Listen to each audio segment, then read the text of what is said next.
Back here on the Dean Show with Rabbi Weiss. Now, usually when people come out and they say anything, they'll get a backlash and people say, look, you're anti-Semitic, right? Or if even a rabbi such as yourself, and we see right now, we're seeing pictures with, I think there was like 50,000 Jews, many rabbis, you know, you can see the pictures right now coming out, and this is in New York, and they're staunchly against this movement that has been responsible for terrorism and terrifying people, innocent people, children, and whatnot.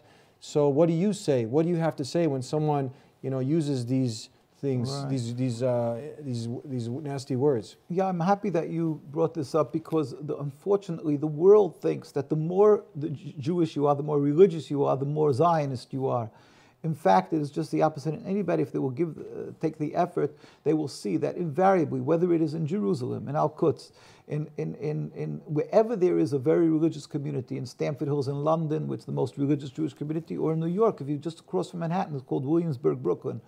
And I can go on and on. Wherever around the world, the more religious, the more anti-Zionist, because as I've explained, Zionism is totally contradictory. It's really antithetical to Jews. It just, the two cannot meet. It's impossible. Judaism is subservience to God. Zionism is rebelling against God in every facet. Now, the Zionists, being that they don't have the godly fear of God and this morals given by God of how one should live his life. Therefore, they have no compunctions with using the Judaism as a facade and a stick to intimidate others. That they wave the Bible and they use this emotional music. Oh, we were 2,000 years in exile and now we finally got back the land. We're a continuation of King David. And to us, we could vomit from this, listening to this, because it's so despicable. Because everybody, if you would just follow their lives, the whole state of Israel is breaches all the 10 commandments and everything of the Torah. They don't they desecrate the Sabbath. They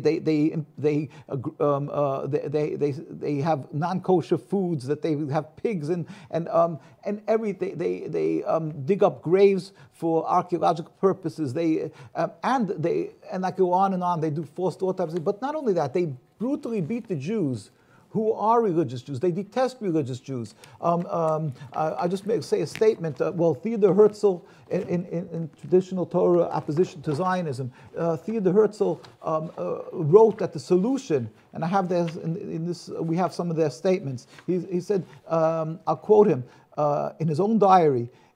The way to solve the problem of anti-Semitism is to speak to the head priest of Vienna, to get an appointment with the Pope to make a mass conversion of all the Jews of Austria to Catholicism. That was his solution.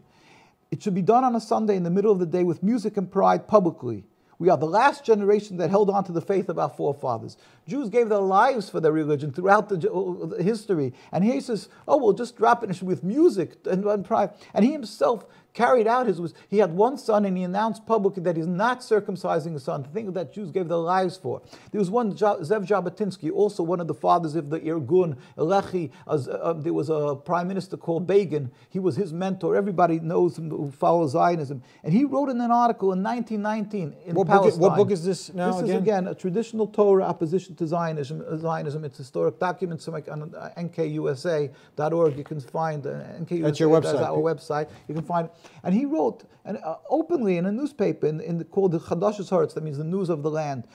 He wrote in 1919, in the national home we will announce that those Jews who have on themselves the rust of exile and they refuse to shave off their beards and earlocks, payas it's called, will be second-class citizens and will not have the right to vote. Now, imagine that. If an Arab person would say this, a Muslim country would say that, the Zionists would be all over them and say, how dare you do it? And they're the protectors of the Jewish people around the world. This is their hypocrisy, what they are. But not only that, the Jewish people, we're never militant. We're not armed. We don't carry arms.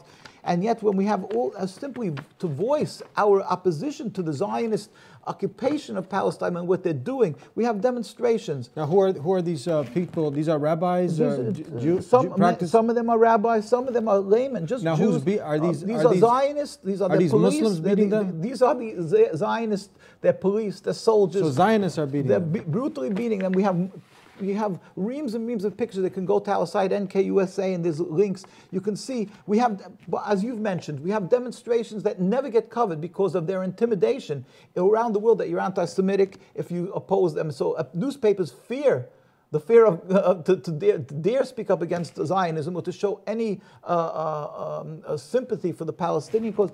Here we have tens of thousands of Jews when Netanyahu came to visit President Obama.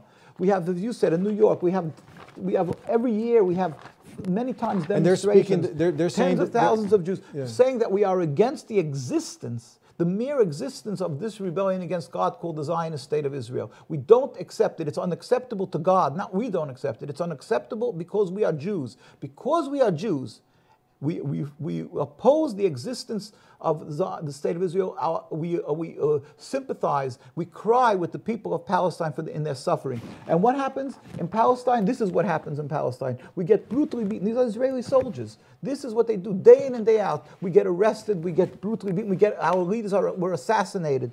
And this is the chief rabbi of Palestine today, but nothing to do, again, with the Zionist rabbinate or that chief rabbi, which is a facade. It's just window dressing, that they should be able to carry out whatever they need to do, rip up alabaches. So they have assigned by their rabbis.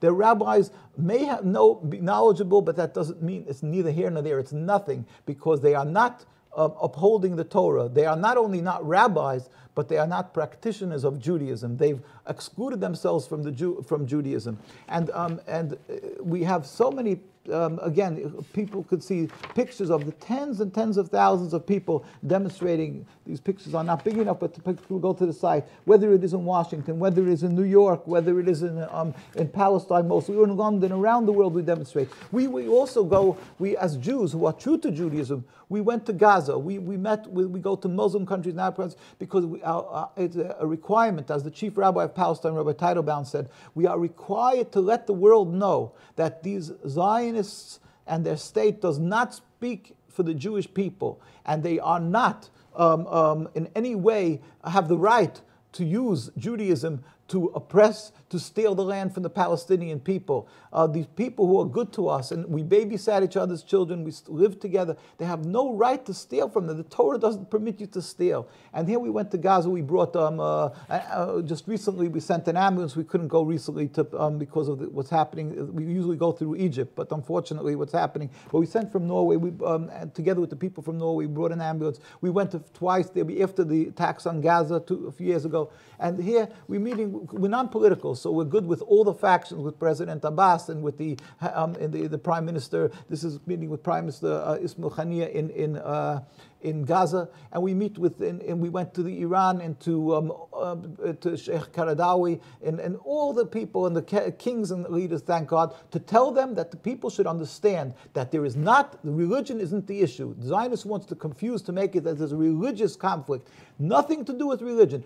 On the contrary, the Muslims and the Arab people were for us our friends and our patrons, the ones who protect us and provide a safe haven, and they should not be full victim of this evil movement of Zionism. With God's help, if you will remove this impediment to peace, Zionism, a relatively new ideology, so 100 mere years, then the Jews and Muslims and Christians were living for hundreds and hundreds of years, and it was never a problem. We could just remove that little drop of sand that was thrown in the person in the eye. You can't.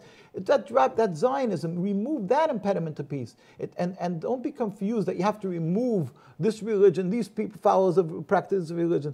The world, unfortunately, confuses these issues. And that is where the problem is. And that's why there's no light at the end of the tunnel, because they feel that they have to force this Zionism, that it should continue. Remove it, and you won't have to put in billions of dollars for building walls and everything, because we can live together, as history so beautifully attests to the fact that we live together. I'd like to thank you. We're out of time. We have to go. Moving forward, how can people, if they want to get, sincere people out there who want to know the truth, but there's a lot of confusion over this, how can they get more informed? Well, with God's help, they can go to our site, www.nkusa.org, and as in November, nkusa.org, and there's a lot of sites, links. They can go to that. We urge people, don't call it a Jewish state, call it a Zionist state. You shouldn't fall into the trap of being referred to as outside. And we urge people both to pray to the Almighty, who ultimately is the one who brings the results, and do not be silent, do not be intimidated. Stand up for the people of Gaza and Palestine, to urge the leaders, just as South Africa was stopped from the apartheid. We can, with God's help, we will be able to, by having and putting pressure on our politicians, that they should understand they have to stop this injustice. And we plead with people, invite us and let us know of conferences around the world, and bring us there. We do not charge honorariums. It's our godly obligation to educate the world to understand that there is a way out of this terrible, terrible Nakba, this tragedy, simply by removing this impediment to peace. God help speedily, peacefully, and sooner nowadays. And then we can live together in peace and harmony. In peace. Thank you so much. Thank you so much for being with us here on the Dean Show, Rabbi. Thank you.